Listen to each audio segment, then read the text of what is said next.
যদি আপনি খ্রিস্টানদেরকে উন্মুক্ত চ্যালেঞ্জ করেন যে ঈসা নবীর উপর যে ভাষায় ইনজিল নাজিল হয়েছে ওই ভাষায় একটা কপি দেখাও, সারা দুনিয়ার খ্রিস্টানরা কিয়ামত তক চেষ্টা করেও যে ভাষায় ঈসা নবীর উপর ইনজিল নাজিল হয়েছে সেটা ছিল সুরিয়ানি ভাষা। কি ভাষা? সেই ভাষায় একটা কপি দেখাতে পারবে না, যেটা আছে হিব্রু ভাষায়। হিব্রু ভাষায় ইনজিল নাজিল।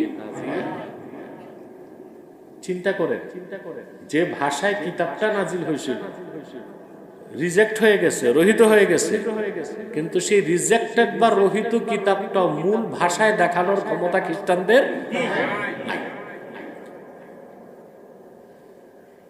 ওরা যেটা বাইবেল নামে চালাচ্ছে এটা হচ্ছে নিউ টেস্টামেন্ট।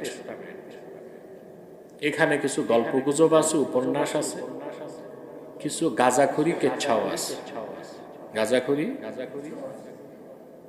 গল্প গুজব দিয়ে ভরা।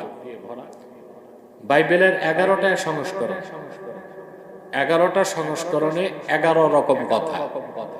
আল্লাহর পক্ষ থেকে যে কথা ওটা কি 11 রকম হবে না একরকম? বাইবেল ঈসা রুহুল্লাহকে আকাশে উঠানো 60 বছরের মধ্যেই বাইবেল তার অথেন্টিসিটি হারিয়ে ফেলেছে। এখন যে বাইবেল আছে, ওল্ড টেস্টামেন্ট নামে থাক, নিউ টেস্টামেন্ট নামে থাক, এগুলো নিছক মানুষের রচিত কল্পনা প্রসূত কিছু গদ বাঁধা কথা ছাড়া আর কিছু নেই।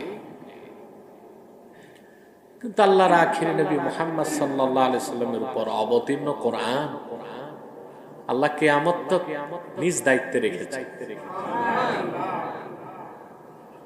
যদি একটা মহল্লায় বলা হয় কোরআন যে ভাষায় নাজিল হয়েছে আমাদেরকে দেখান, একটা মহল্লা থেকে কয়েক হাজার লোক বুকে করে কোরআন নিয়ে হাজির হয়ে যায়।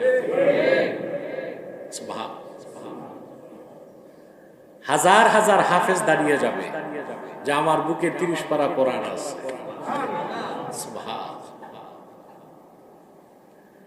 ইসলামের এই সুমহান সৌন্দর্য ও অত্যাশ্চর্য দিকগুলো বেদিনদের সামনে তুলে ধরলে তারা ইসলামের পথে এগিয়ে আসবে। আর এগুলো আমাদের দেশে মুসলিম নামধারী যারা স্কুল কলেজ ভার্সিটিতে পড়ে, ইল্লা মাশাআল্লাহ কিছু ছাড়া অধিকাংশই তো বিপথে ধাবিত হচ্ছে। কারণ কোরআন হাদিসের শিক্ষা থেকে তাদেরকে দূরে রাখা হয়েছে।